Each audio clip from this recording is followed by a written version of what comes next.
আপনি সেই খানার ওই পাউডার বাবা না? আরে আমি না, এ বাবা।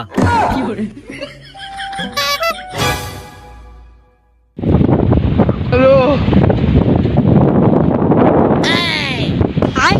हे प्रभु, हे प्रभु।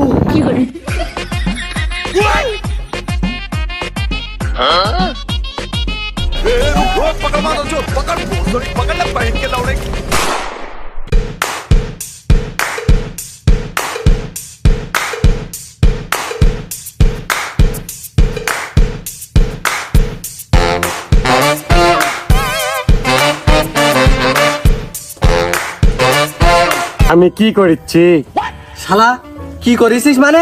দুনিয়ার টাকা সাদগা নিছিস? হ্যাঁ, যে আর্জেন্টিনার আগে বাদ যাওয়ার কথা সে আর্জেন্টিনা এখনো খেলতেছে, আর আমরা পর্তুগাল কি করে আগে বাদ যাই? হ্যাঁ, হার তাবু সাকুই কিনিম বুমরা লো হাকুয়ে। শালা আবার ইংলিশ কইছিস? বুঝ দেবো দেবো। हमको सिर्फ फांसी का सजा चाहिए। গানা ইনতা দিনা মুনকিন মালুম হে। আর একটা বার যদি তুই এই বাংলা বাদে ইংলিশ কথা কোস তাহলে কিন্তু আমার হাতে বিছালি কাটা বটি আছে, আর তোর কিন্তু আমি বিছালি মনে করবানে। हे प्रभु, হে প্রভু।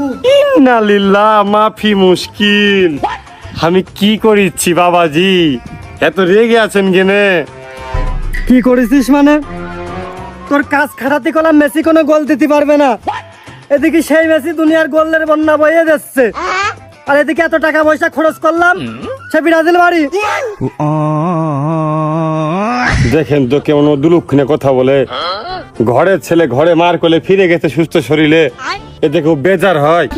শালা ঘরের ছেলে ঘরে ফিরে গেছে ভালো কথা, বিশ্বকাপটা হাতে করে ঘরে নিয়ে যাবে, তা সে বিশ্বকাপটা কই? হ্যাঁ, আপনারা তো আমাকে বলছেন যে মেসি আছে না, উহা যেন গোল না করিবার পারে। আমি তো সেই জাদুটাই করে দিচ্ছি আপনাদেরকে, এখন আবার বেজার হচ্ছেন কেনে? সে জাদু করেছিস মেসি গোল দিতে না পারে জানো, তাহলে মেসি গোল দিল কি করে? হ্যাঁ, তো মেসির মাজায় জালের কাঠি ছিল না, ওইটা কি আমরা জানি থুইছি আগের থেকে? তাহলে ওই যে পরের দিন 570 টাকা দিলাম তোর ওই নেইমার না হলে ভেনি যেন গোল দিয়ে ম্যাচ জিতই, তা পেল না কে? অযথায় আমাদেরকে দোষ দিচ্ছিস, অভিশাপে ভস্য হয়ে যাবি রে। নেইমার জন্য গোল দেয় সেই জাদু তো আমি করিয়েই দিলাম।